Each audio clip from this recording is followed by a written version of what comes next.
Mayor साहब, इससे पहले कि मैं आपसे सफाई के कामों के हवाले से बात करूं, कराची के मसाइल के हवाले से बात करूं, सबसे पहले तो ईद के हवाले से ही बात कर लेती हूं। हमारे नाज़रीन के लिए कुछ बताइए, ईद कैसी गुजारी है आपने?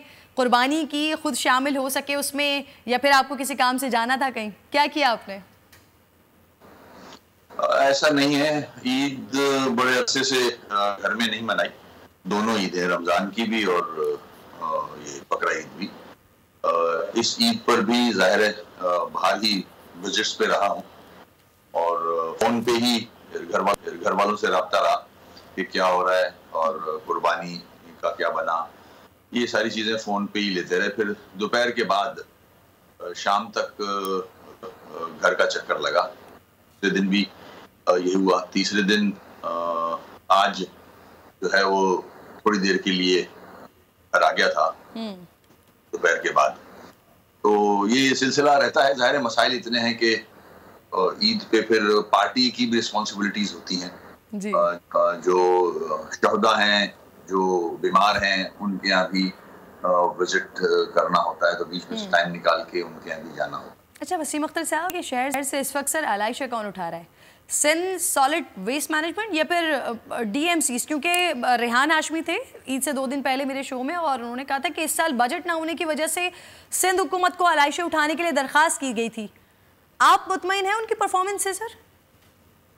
सिंध गवर्नमेंट ने ये डिसाइड किया था कि जितने जो डिस्ट्रिक्ट्स हैं 6, खासतौर पे बकरा ईद पे जो ऑफर्स हैं, लाइशें, वो सॉलिड वेस्ट मैनेजमेंट बोर्ड की जिम्मेदारी लगाई थी सिंध गवर्नमेंट ने कि वो डिस्पोज करेगी। जगहों से उठा के जो भी डंपिंग पॉइंट्स बनाए जाएंगे, जहां से लिफ्ट किया जाएगा उनको, ऑफल्स को, और लैंडफिल साइट तक वो ही पहुंचाएंगे। ये तय हुआ था और उसी तरह काम हो रहा है। कराची में मुख्तलिफ जो अजला हैं उसमें सॉलिड वेस्ट मैनेजमेंट बोर्ड ही काम कर रहा है। देखिए, इसके साथ साथ हमने जो बोर्ड है उसको ये कहा था कि इलेक्टेड लोगों को ऑन बोर्ड लें, उनको साथ रखें। चेयरमैन यूसी के आपको गाइड करेंगे क्योंकि उनका एक एक्सपीरियंस होता है। सॉलिड वेस्ट मैनेजमेंट बोर्ड का इस किस्म का एक्सपीरियंस नहीं है। तो उस पे हमारे सजेशंस पे अमल करते हुए जो मैंने ग्राउंड पे देखा, डिस्ट्रिक्ट ईस्ट में काफी अच्छा काम हुआ है और डिस्ट्रिक्ट कोरंगी में अच्छा काम हुआ है। मगर काफी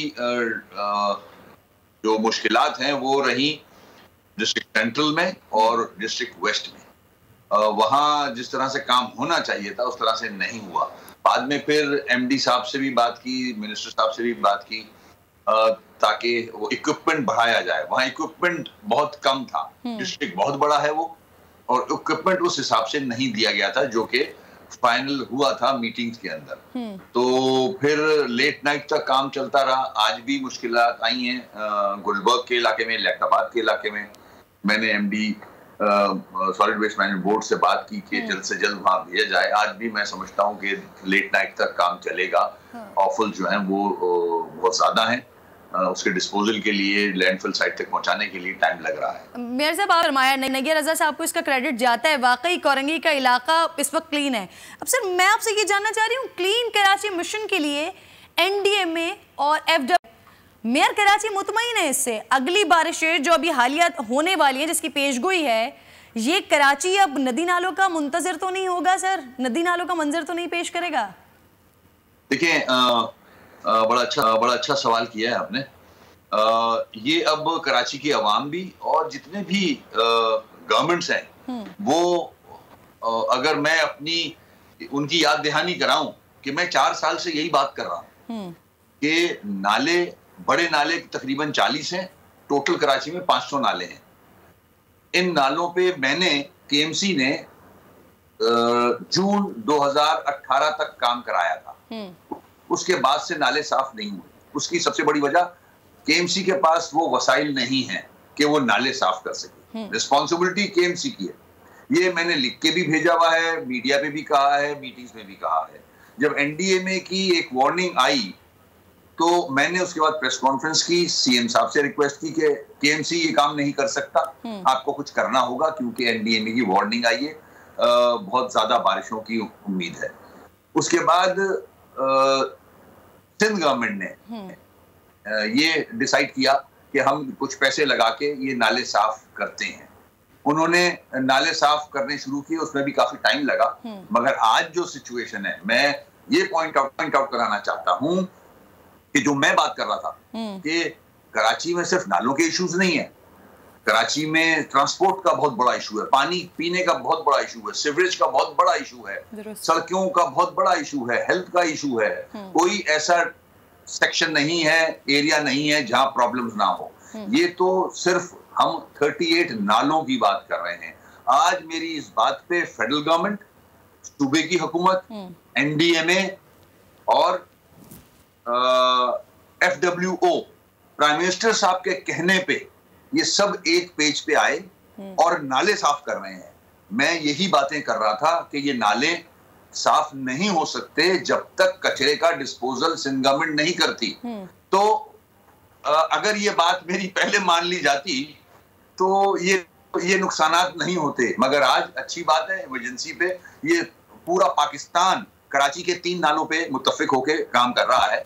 ये 4 साल मेरी मेहनत थी, जो मैं चीख के बोल रहा था कि जिसकी रिस्पॉन्सिबिलिटी है उसको उसके साथ साथ उसके वसाइल भी दिए जाएं ताकि वो डिलीवर कर सके। सुप्रीम कोर्ट के कहने पे KMC को 50 करोड़ रुपए मिले थे 2017 में, हमने वो सही यूटिलाइज किए और हमने करके दिखाया। 2018 तक सारे नाले साफ थे, मगर नाले साफ वक्ती होते हैं, 4 हफ्ते बाद वही पोजीशन हो जाती है, कचरा डलता है उसमें, तो बेकार है, वो पैसे का ज़या है। वसीम साहब, मुझे ये बता दें, पिछले इजलास में फैसला किया गया है कि नालों पर से तजावुजात के खिलाफ फौज ऑपरेशन करेगी सर, ऐसा कुछ है? नहीं, ऐसी कोई बात मेरे सामने नहीं आई है। मैं जिन मीटिंग्स में था ऐसी बात मेरे सामने नहीं आई है। मगर गुजर नाले की विड्थ जो है वो, अगर आप ब्रिजेस से विड्थ निकालेंगे तो 200 फीट है, जहां से नाला शुरू होता है न्यू कराची। उसके बाद जहां डिस्पोजल, जहां एंड होता है लियारी नदी, वहां अगर जाएंगे तो 40 फीट की विड्थ रह जाती है। इंक्रोचमेंट है, सिर्फ गरीबों के घर नहीं है, बड़े बड़े शारे फैसल पे पेट्रोल पंप्स बने हुए हैं सिविल एविएशन के नालों के ऊपर, बड़ी बड़ी बिल्डिंग्स बनी हुई हैं, इमाम बारगाहें, मस्जिदें, मदरसे, ये सब बने हुए हैं नालों के ऊपर। तो जब तक इसका रिमूवल नहीं होगा, इनको सही अकोमोडेट नहीं करेंगे, ये भी मसला हल नहीं होगा। तो इसको वंस फॉर ऑल कराची की बेहतरी के लिए, कराची आपका ATM मशीन है, ATM मशीन को खराब ना होने दें, खुदा का वास्ता है। इसके जो छोटे मोटे डिफेक्ट्स हैं इनको ठीक करते चलें तो बेहतरी रहेगी पूरे मुल्क में, इकोनॉमी भी बेहतर रहेगी। मैं PM साहब से रिक्वेस्ट करता हूं, कराची के ये सारे मसले अब स्टार्ट किया है तो इसको बीच में ना छोड़ा जाए, सारे मसलों को एड्रेस कर लें, जिसमें ट्रांसपोर्ट भी है, जिसमें हेल्थ भी है, अस्पतालों का बुरा हाल है, सड़कों का बुरा हाल है, सीवेज का बुरा हाल है, पानी का बुरा हाल है, ये सब इश्यूज को एड्रेस कर लें। वसीम अख्तर साहब, ये भी आपने बात की है कि जो काम शुरू हो जाए पर उसको बीच में ना छोड़ा जाए, क्योंकि उसकी बहुत सारी मिसालें हम पहले देख चुके हैं। सर ये बताएं मुझे, ये जो NDMA काम कर रही है, DMC के तहत आने वाले नाले और गुज्जर नाले, सर इसकी भी सफाई करेगा? बाकी जो बजट सिंध हुकूमत ने नालों की सफाई के लिए जारी किया था उसका क्या होगा सर? सिंध हुकूमत 38 नाले की रिस्पॉन्सिबिलिटी ली है, बड़े नालों की। उसमें से 3 नाले NDMA ने कहा है कि हम स्टार्ट यहां से करते हैं। तो 3 बड़े नाले जो हैं वो NDMA काम कर रही है, और बाकी नालों पे सिंध गवर्नमेंट जो कि स्वीप जो प्रोजेक्ट है उस पे जो अमाउंट उनको मिला है उसको इस्तेमाल करते हुए बाकी नाले सिंध गवर्नमेंट साफ मेयर साहब कि बल्दियाती और सिंध हुकूमत की मशीनरी सर ये भी काम कर रही है मिलकर FWO के साथ सर? जितनी मशीनरी ली जा रही है, चाहे वो सिंध गवर्नमेंट ले रही है, वो भी रेंट पे ले रही है, जो NDMA ले रही है, आई एम श्योर वो भी रेंट पे ले रहे होंगे। हो सकता है FWO की मशीनें कुछ इस्तेमाल कर रहे हों।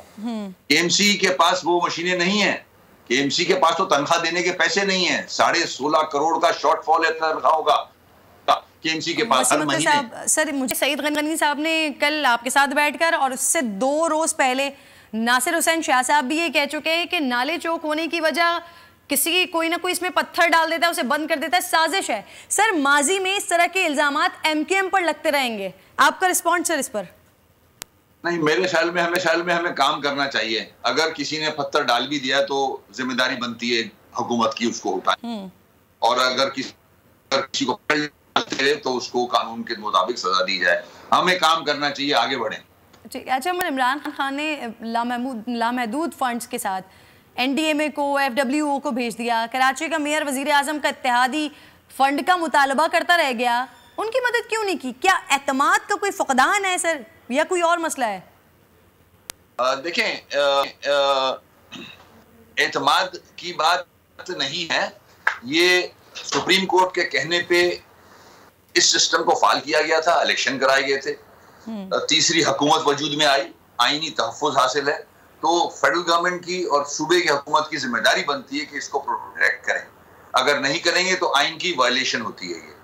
तो मेरा जवाब PM साहब को ये था कि आर्टिकल 140A को इम्प्लीमेंट कर दें ताकि ये सिस्टम मजबूत हो जाए, और फिर ये मुश्किलात जो फेडरल गवर्नमेंट को इंटरवीन करना पड़ता है कराची के नालों के ऊपर, तो ये पोजीशन या ये कैफियत ना आए, और जो बल्दियाती हुकूमतें हैं वो अपने मसाइल हल कर सकें। अगर उनको अथॉरिटी मिल जाएगी और उनको वसाइल मिल जाएंगे तो वो अपना काम करना जानते हैं, माजी में करते रहे हैं। वसीम अख्तर साहब, आपने तो फिर अब आप भी एज ए मेयर एक माजी का हिस्सा बनने वाले हैं, चंद ही दिनों की बात है। चंद दिनों बाद आप मेयर नहीं रहेंगे सर, अपने इस दौर को आप किस तरह से याद करेंगे? सुनहरा दौर कहेंगे या स्याह दौर कहेंगे? इसको मैं इन दोनों लफ्ज का इस्तेमाल नहीं करूंगा। बड़ी मुश्किल से नाम नेहाद जमहूरी हुकूमतों ने सुप्रीम कोर्ट के कहने पे ये इलेक्शन कराए। पूरी दुनिया में थर्ड टियर बल्दियाती निजाम सबसे मजबूत निजाम होता है। बदकिस्मती से हमारे मुल्क में जो सियासी लीडरान हैं वो इस निजाम को मजबूत नहीं रखना चाहते। आज भी यही हो रहा है इस मुल्क में। सुप्रीम कोर्ट के 100 वोटों पे ये इलेक्शन कराए गए, और आज भी जिस तरह से इख्तियारात नीचे मुंतकिल करने चाहिए थे उस तरह से नहीं किए गए। मैंने 4 साल स्ट्रगल की है इस निजाम को मजबूत करने के लिए। पूरा पाकिस्तान जानता है, दुनिया जानती है कि जितने वसाइल KMC को दिए गए थे, जितने इख्तियारात दिए गए थे, वो पूरे 4 साल मैंने हर शख्स के सामने रखे हैं, through media, through my press conferences, through my petition जो मैंने सुप्रीम कोर्ट में सबमिट की हुई है 2017 से कि आर्टिकल 140A को इम्प्लीमेंट कराया जाए। तो इस काम में, इस निजाम के लिए मैंने बहुत मेहनत की है, स्ट्रेस फेस किया है, स्ट्रेस मोल लिया है, भुगता है, और सिंध गवर्नमेंट ने जो एक्ट बनाया था उसके खिलाफ भरपूर आवाज उठाई है, जो कि बिल्कुल कराची दुश्मन एक्ट मेरी नजर में है, जिसमें इख्तियारात अगर कुछ लिखे भी हैं 2013 के एक्ट में, को फंक्शंस दिए भी हैं, वो भी बाद में बाय नोटिफिकेशन वापस ले लिए गए। तो मैंने इस निजाम को आने वाले इलेक्टेड लोगों के लिए एक काम किया है। मैं समझता हूं कि ये 4 साल जो मैंने आवाज बुलंद की इख्तियारात के लिए, इसका समर आने वाले लोगों को मिलेगा। इसलिए कह रहा हूं कि आज आप भी देख रहे हो, मैं भी देख रहा हूं कि कराची के 3 नालों को साफ करने के लिए पूरा पाकिस्तान आ गया है प्राइम मिनिस्टर की हिदायत पे। उस पे NDMA भी है, उसमें FWO काम कर रहा है, उसमें सिंध गवर्नमेंट काम कर रही है, फेडरल गवर्नमेंट इन्वॉल्व है। तो कराची के 3 नाले इतने इंपॉर्टेंट हो चुके हैं। इंशाल्लाह इसी तरह और भी जो इश्यूज जो मैंने गिनवाए हैं, ट्रांसपोर्ट है, हेल्थ है, एजुकेशन है, सड़कें हैं, पीने का पानी है, सिवेज है, इस पे भी फेडरल गवर्नमेंट इसी तरह इंशाल्लाह इक़दामात करेगी। तो ये मेरी जीत है। आपने एक लिया इन 4 सालों में जिसकी आप बात कर रहे हैं, जिसका आप तस्करा कर रहे हैं, इनफैक्ट जिसका आप क्रेडिट ले रहे हैं कि इसकी वजह से अब लोगों ने बात करना शुरू कर दिए, लेकिन सर ऑन ग्राउंड इख्तियारात नहीं हुए थे आपके पास, इस वजह से आप काम नहीं कर पाए। ये मेरे वर्ड्स नहीं है, ये आपके अपने वर्ड्स हैं। लोगों की तनकीद का सामना भी आपको रहा। सर 4 साल में कभी आपने सोचा कि ऐसी मेयरशिप से बेहतर है कि मुस्ताफी हो जाया जाए? देखिए मैं पॉलिटिकल वर्कर हूं, और मैं एक ऐसी जमात से ताल्लुक रखता हूं जो अवाम के मसाइल को देखकर वजूद में आई थी, खिदमत खल्क करते हुए आगे बढ़ी है। और सियासी कारकुन के अंदर एक जज्बा होता है काम करने का, डिलीवर करने का। उसको जब मैंडेट दिया जाता है तो वो चैलेंज की तरह लेता है। इस्तीफा देना, सीट से हट जाना सबसे आसान काम है। चैलेंज कबूल करना, मैंने चैलेंज कबूल किया था और मैं सारी ज़्यादतियों के बावजूद खड़ा रहा 4 साल, आवाज बुलंद करता रहा आर्टिकल 140A की सपोर्ट के लिए कि अगर मुझे नहीं इख्तियारात मिल रहे, वसाइल मिल रहे, तो मैंने इतनी आवाज बुलंद कर ली है कि इंशाल्लाह आगे आने वाले इलेक्शन के बाद जो इलेक्ट होके आएंगे उनको मुझसे ज्यादा इख्तियारात, वसाइल मिलेंगे और वो उनको इस्तेमाल करते हुए आवाम के मसाइल हल करेंगे। मेरी रिक्वेस्ट सुप्रीम कोर्ट से ये है कि आगे आने वाले इलेक्शन में पूरी कोशिश की जाए कि इख्तियारात और वसाइल थर्ड टियर ऑफ गवर्नमेंट के इलेक्टेड लोगों को दिए जाएं, वरना इलेक्शन कराना बेकार है। क्योंकि अगर इन्हीं इख्तियारात वसाइल के साथ इलेक्शन कराए गए तो आने वाले chairman, vice chairman, mayor, deputy mayor deliver नहीं कर सकेंगे। सर, इलेक्टेड लोगों से पहले इलेक्शन का माहौल है, लोकल बॉडीज होते हुए दिखाई दे रहे हैं आपको? नहीं सर, अगर इलेक्शन हो जाए तो क्या MKM तहरीक इंसाफ के साथ मिलकर मैदान में आ सकती है या इसका कोई चांस नहीं है? ये वो उस वक्त सोचती है पार्टी, उस वक्त डिसाइड करती है। अब ये मुझे बताया ना सर, ज्यादा टफ टाइम कौन सी जमात दे सकती है, तहरीक इंसाफ या फिर पिछले मेयर PSP? अगर फेयर इलेक्शन हो तो हम मैंडेट हमारा है कराची का, इंशाल्लाह पतंग MQM स्वीप करेगी। वसीम साहब, और फिर से मेयर बनना चाहेंगे? पार्टी किसे बेहतर समझती है सर, अलहदा बात है। वसीम अख्तर की अपनी ख्वाहिश क्या है सर, है या नहीं? जो डिसाइड करेगी वही इम्प्लीमेंट होता है हमारे यहाँ, जो पार्टी डिसाइड करे। बहुत बहुत शुक्रिया। सब्सक्राइब करें और बेल दबाएं ताकि कोई खबर रह न जाए।